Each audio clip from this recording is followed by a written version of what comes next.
Let Me Cook is a banger. But why the hell did Maglera feel the need to say, I'ma beat the pussy up like it's GBV? Why did he say that? And I think it's anti-black to hate Amapiano. I'm going to be very honest with you. That's anti-blackness at its peak. And the reason why I say it's anti-blackness is because a lot of the people who don't like Amapiano seem to just not like South African music in general. And I think a lot of people view art made by black people as this very low, like it's not complex, that our vocalists are not trained. I mean, think of a vocalist like Shekinah who are not musically talented, not musically inclined, cannot produce a damn thing, do not have a coherent bar to drop.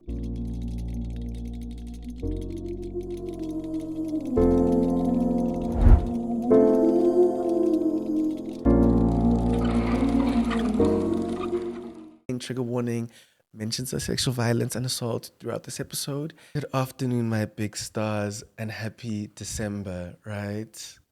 Probably, I don't know what the hell is going on anymore. It's me, the brightest star, Lethabo Maluke, the host of your favorite podcast, Young, Popular, and Opinionated. In the words of the artist Dean Hutton, this is a soft space for hard conversations.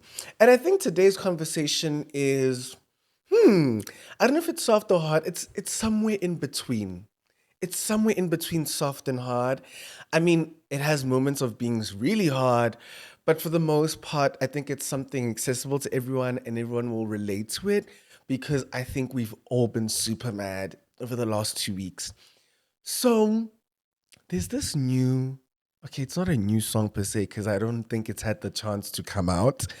We stopped the train before it left the station. But there's this snippet of an Amapiano song that's being promoted by a group of men in orange overalls, foreshadowing. They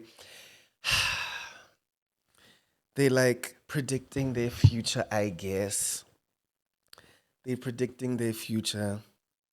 They're predicting their future because I think they can tell where they're going if they keep these antics up. And the lyrics go, yeah, guys, got the editor in the clip into the episode. I don't want to say it. I don't want to say it, but I don't want to say it. But like, he literally says, Mama Dagi Weba Pepin Bafan. And I'm just like, oh my gosh. Like the first time I heard the song, I literally paused the video and I was like, huh? The second time I heard it, it was on mute. I took the volume up. I was like, huh?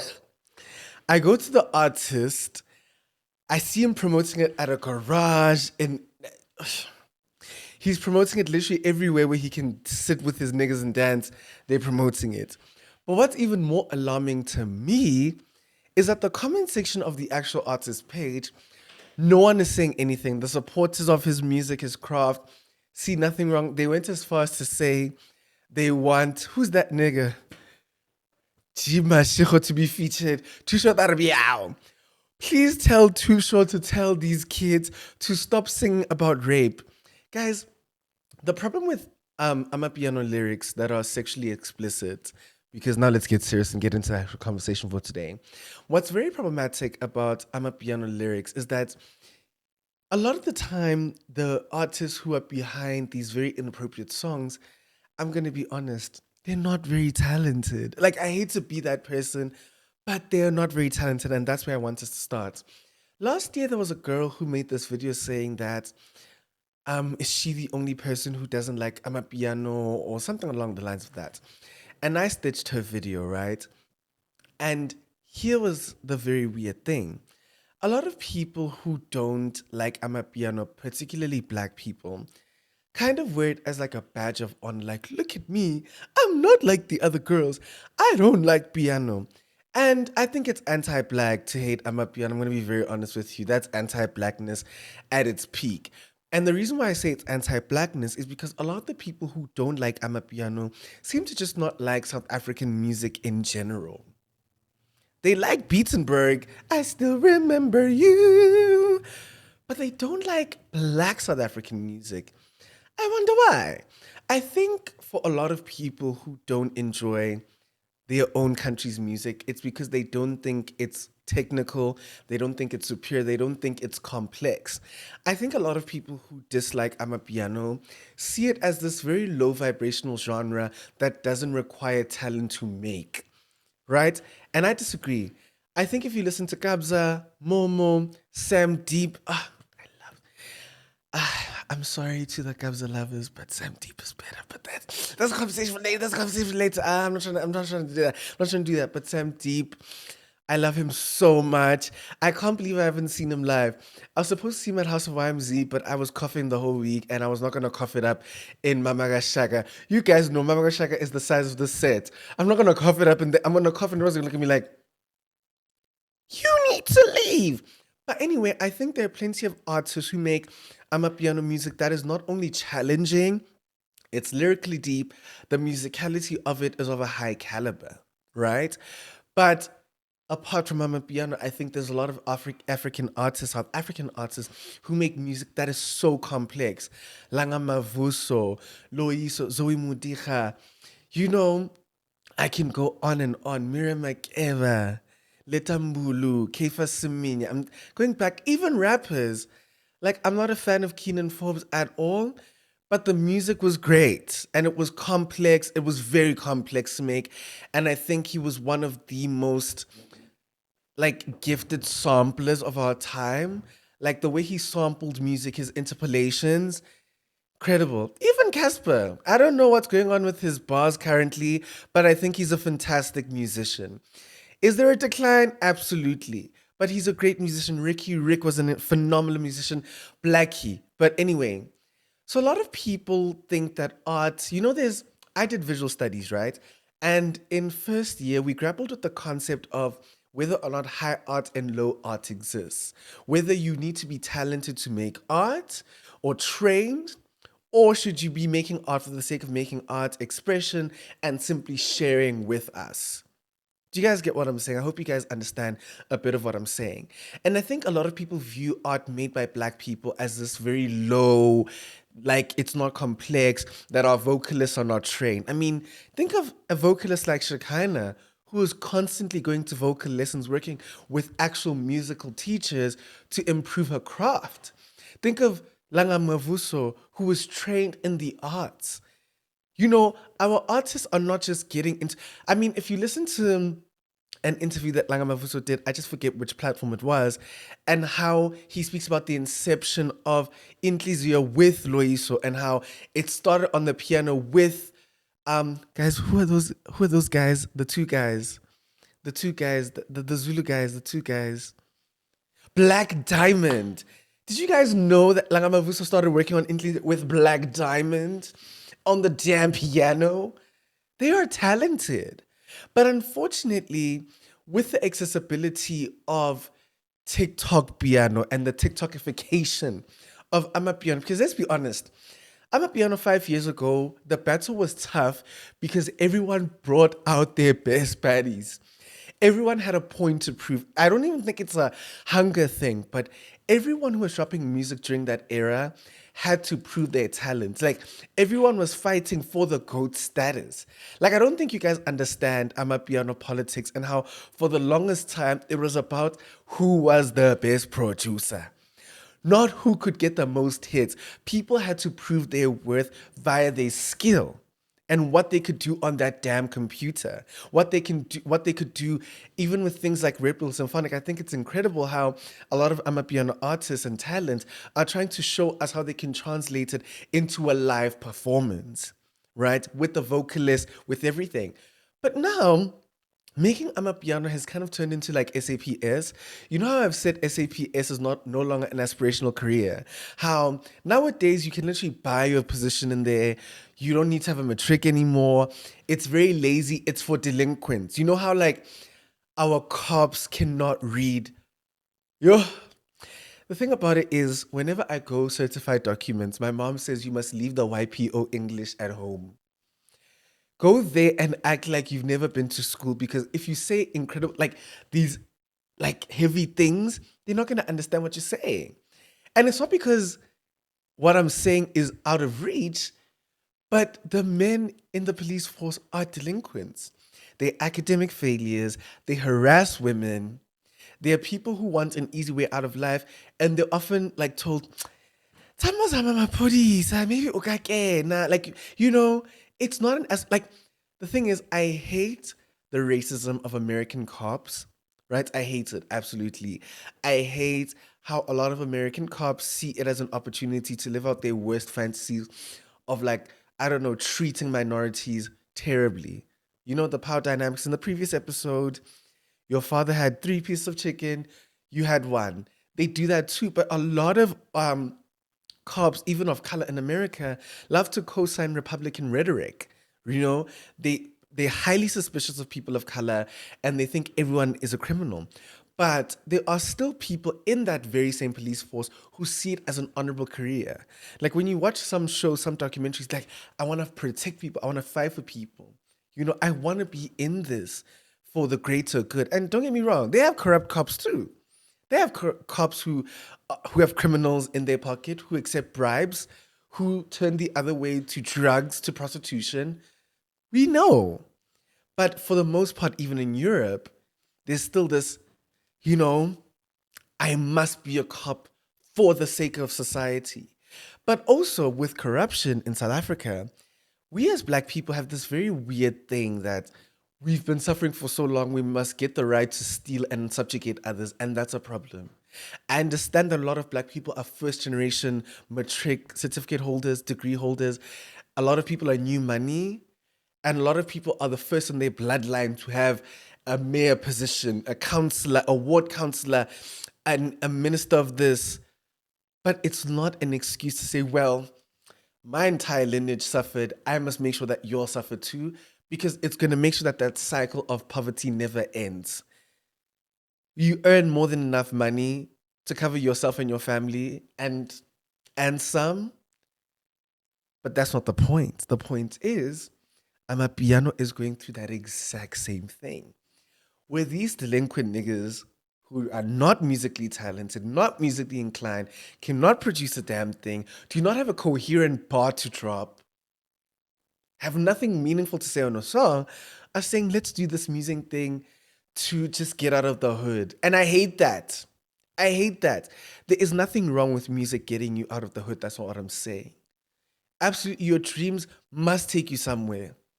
There's nothing noble about producing in a back room for 10 years and we see nothing.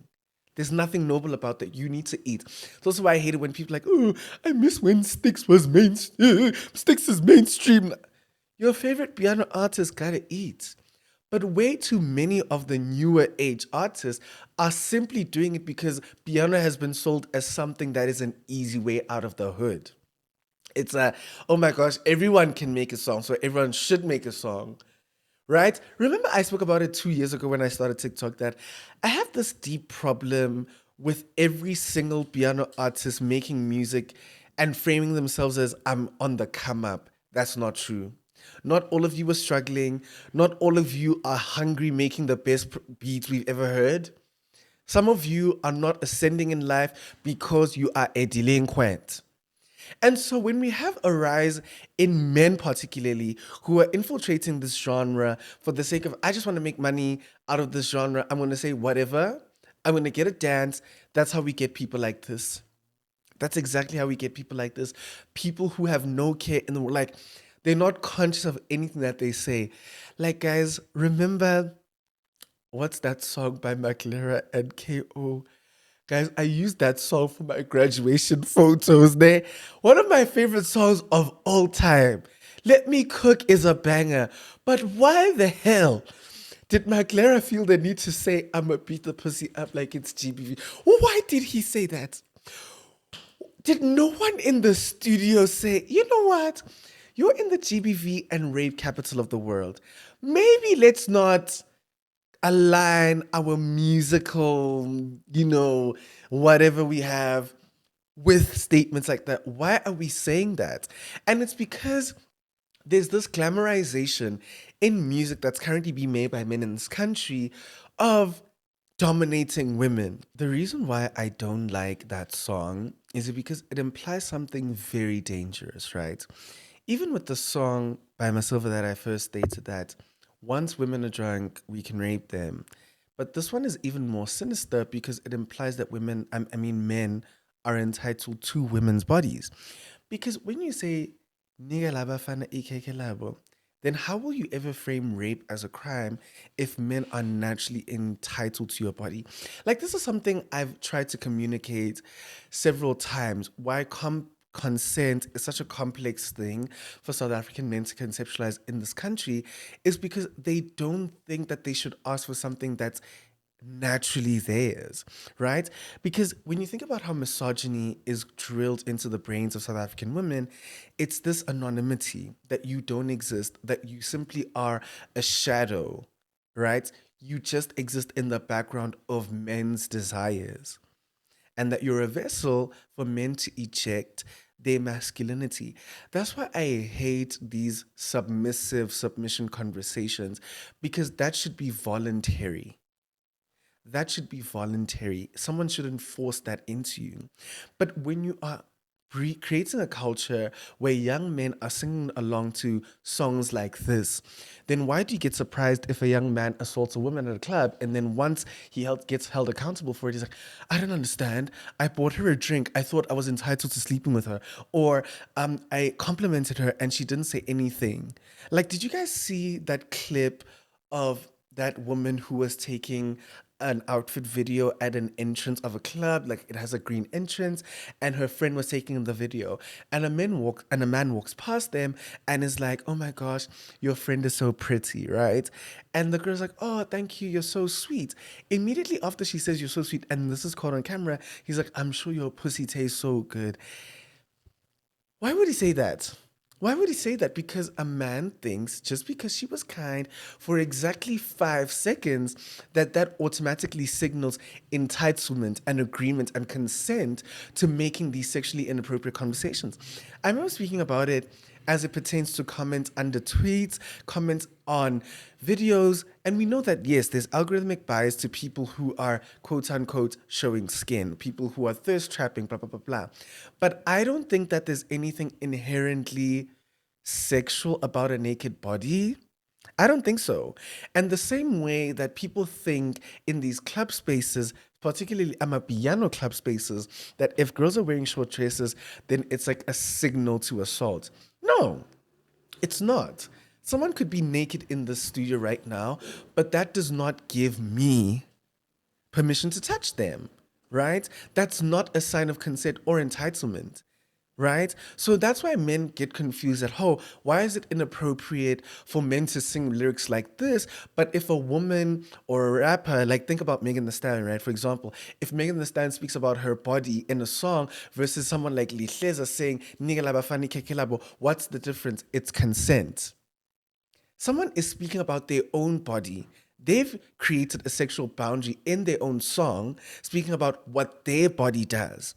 But you are threatening assault, Lihleza. When you say "nigga laba fani keke laba," you're not threatening women with a good time. You're threatening women with rape. Not a good time. It's not the same thing because men are not naturally entitled to women's bodies. And I hate that because of what I said about the anti intellectualism that is currently infiltrating Amapiano, that no one sees the genre as something that is worth critiquing anymore or analyzing. I mean, when you think about Young Stunner's music, I think a lot of it is very spiritual leaning, right? Sometimes, yes, he has party anthems, but a lot of it has to do with his relationship to faith, God, his ancestors, right? And people love that. But apart from things like that we can understand, you also need to start interrogating everything that is not very simple to understand. Like, if something is making you uncomfortable, voice it out. I think the club culture of bringing baddies to the section, blah, blah, blah, blah, blah, guest list, women need to wear short dress to be on the guest list, it's all intertwined. Amapiano is very interesting because I think it's one of those genres that you see being lived out on a daily basis. Like what I said about Young Stunner, right? How it has to do with his relationship to faith. A lot of it speaks about being the struggles of being middle class and black, right? A lot of what is discussed in the music, you see it in the bus, you see it on the train, you see it in the Uber, right? I think Amapiano pioneered a very specific way of living, and it's fascinating.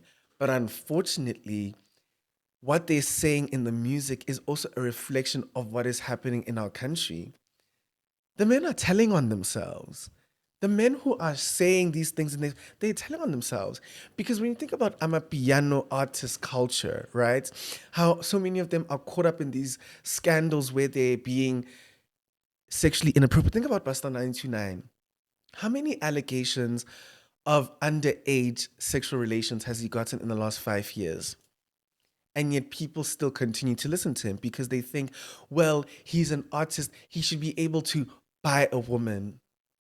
It's like that conversation that was happening about those Durban boys a few weeks ago and the allegations surrounding them, and how there was this girl who came to their defense saying, but they're rich. They should be entitled to buying any girl they want.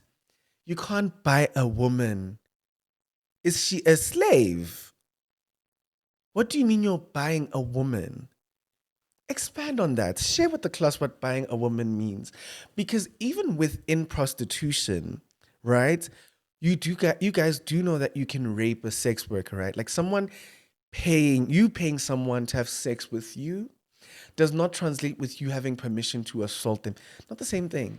Still not the same thing. And unfortunately, with the way, think about Basa 929. I know for a fact that there's an element of entitlement as well. Think about his relations with that alleged relations with that Babalo girl and whoever, right? And how the war and the conversation was focused on what these fast young girls were doing to get the attention of this Amapiano artist. So if we're talking about 15, 14, 16 year olds as being fast and not the man who's almost 30, if not over 30, as being a predator, then why do you think men will not feel comfortable sharing this in their music? They're simply sharing their life experiences.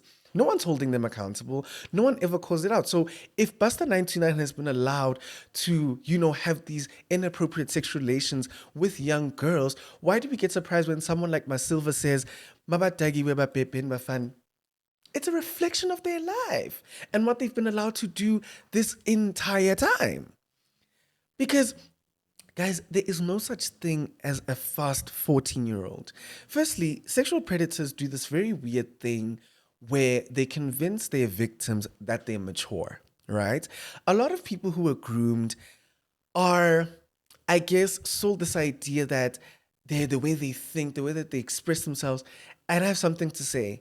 If a predator tells you that you're mature, you're probably the most naive person in your age group.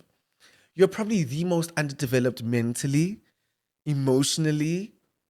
You probably are the one who still has a lot of growing to do.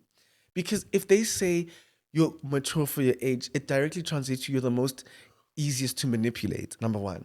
But number two, sexual predators do this very weird thing where they groom their victims to view other women as competition, right? When you think about that man who was allegedly murdered by a 22-year-old girl that he started dating when she was a teenager and he was now in his 30s, and it's like, yeah, that makes sense to me because you groomed her to view other women as competition. And now that she's killed you, it's because there were allegations that you were cheating on her. And of course, she killed you because you created that monster. And now back to the Amapiano guys in that scene.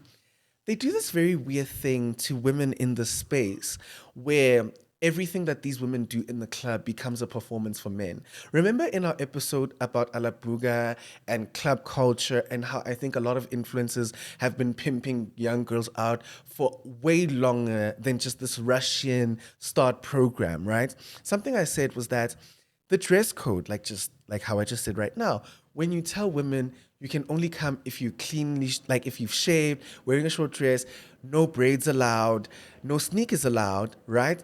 But they also groom these women to perform for men in the club. There's so many women in the club that are perceived as wanting it, whatever.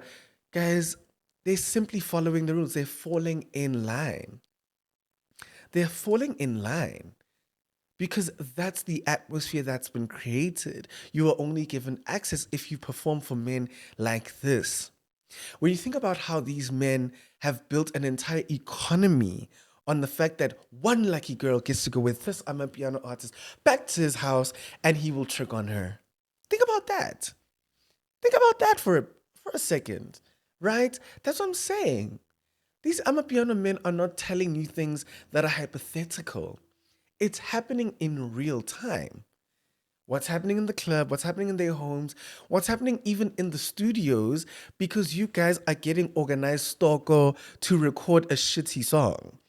Like there are 20 girls in your apartment who are drunk out of their mind. Half of them are 16. You're getting them drugged up in the studio where you're supposed to be making music. That's why it's lazy. That's why it's uninspired. But also, it makes me think of like, you know, people like Diddy, people like R. Kelly, and how I don't think, and I hate the term freak off, right? I hate the term freak off so much because a lot of the times when men say sexually inappropriate things in situations like this, like Bolihleza, Boma Silva, people pass it off as them being, I don't know, being people with no sexual discipline when that's not what's happening here. I think people like Diddy, right? I don't think he lacks sexual discipline. I don't think he's like freaked out or whatever. It's because he needs to dominate, right? Guys, rape is, you guys keep talking about humiliation rituals, right? Like humiliation rituals, like, oh my gosh, someone said something stupid. And I know for the most part it relates to the Illuminati, but rape is more about domination, it's about humiliation, and it's a power play. A lot of these men who do these things say these things so carelessly in their music or think they can buy women. It's because they want to humiliate you. What did I say about pick me's? Pick me's will never get picked because there's nothing noble about self sacrifice. Men do not like being deprived of the opportunity to humble you. So when you're a pick me woman, you've done the heavy lifting for them and it takes the thrill out of being misogynistic. Because a huge part of it is humiliating women, right?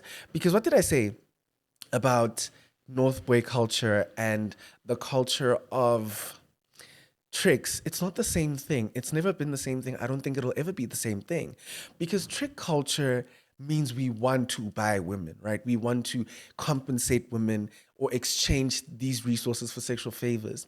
North Boy culture and what I'm seeing with how it like interconnects to Amapiano culture is that it's more about humbling women. Our access gives us the right to dominate women. You know, that's why a lot of them love these girls that they talk down. You know how like a lot of them will write all of these paragraphs about women who are natural, women who are women who are conventionally attractive. Yes, they love them. We know this. They only hate them on social media. But a major reason why they love privileged women is because they want to remind them that at the end of the day, they are women. You know how like people say, "Oh man, don't be fooled by this Amapiano artist." Whenever there's like, especially as of late, when they're like cheating allegations, people be like, "Oh, he didn't spend a single cent to me." I'm like, "Yeah, that makes sense. He just wanted to humble you. It's not really about tricking on you. It's about humbling you." And yeah, there's so much going on and there's so much that's so wrong with what's happening. But hey, guys, those are your people, and you love them and you support them. And yeah, it's simply a reflection of their everyday reality, what they've been allowed to get away with, you know? And I think I've spoken in variations about how complex consent is a slippery slope here because, again, it's been manufactured for us, you know? I think a song like that manufactures consent, right? Singing along to it, chanting this chant, it being a groove chant, Niga la bafani kekela being a groove chant, manufactures our collective consent. It implies that we've consented to it because we've created the solution of consent. I mean, we're saying it, it's in our ears, you're saying it at groove, it's in your car, it's on radio. So we've all essentially consented to that, you know? And that's problematic, guys. Stop saying nonsense. But anyway, guys, I think that'll be it for today because I don't want to hop on too much because I think I've spoken in grave detail about what I think consent is, how I feel about sexual assault, how I feel about people passing it off in songs, how I feel about music. I think I've spoken in great detail about it in several other episodes, and I don't want to get too repetitive. But in terms of that, that's exactly how I felt. And I hope you guys resonated with that. And yeah, especially as we enter festive season, guys, it's gonna be even crazier, right? People are gonna be going out more often, and the perverts and perpetrators are gonna be doing a bit too much. Like venues are gonna be crowded. You need to understand that as much as some people only pay that 180 to get into an event to steal, some of them are only paying it to rape. So, and then that I'm not gonna be that weirdo who says, "Oh, women need to be more vigilant," because women could literally go to the club, Gadi Kiba, and they'd still get sexually assaulted. You know, I what do I keep saying? That your mothers, your grandmothers lived very conservative lifestyles. They went to school, church, work, church, married, church, and they still got raped. Because when we say we're the rape and GBV capital of the world, it includes older women, it includes women from older generations. And you guys do know that apartheid and how it infantilized women, how women had no buying power and no ownership rights, how when my grandmother got married to my grandfather, she was regarded as a minor by the state and she couldn't have her name on the deed until much later. That shapes GBV. It makes the power play even worse. It makes the rape even worse. And so now, when people are saying, oh my gosh, it's because all of these women are undressed, that's why they're getting assaulted, that's not true. That's not true. And with that being said, men, this upcoming festive season, keep your fat fingers to yourself. If you're thinking of paying 180 to be a perv, stay home. Just stay home. Like, I feel, and I don't want to sound pessimistic, but because GBV has risen so much in the last couple of months, rape has done the same thing. You know, because we're living in a culture where people are co-signing abusers, rapists, and as I said, our consent is being manufactured. Wozofaka isandla epentina in comment sections, these inappropriate lyrics, people humping the screen. You know, the normalization of men grinding on women without their consent in clubs. All of our consent has been manufactured for us, and that's why people think rape isn't real. That's it for today, folks. That's it for today, folks. There's nothing South African women can do except live with men who don't want to rape them. That's it. Thank you.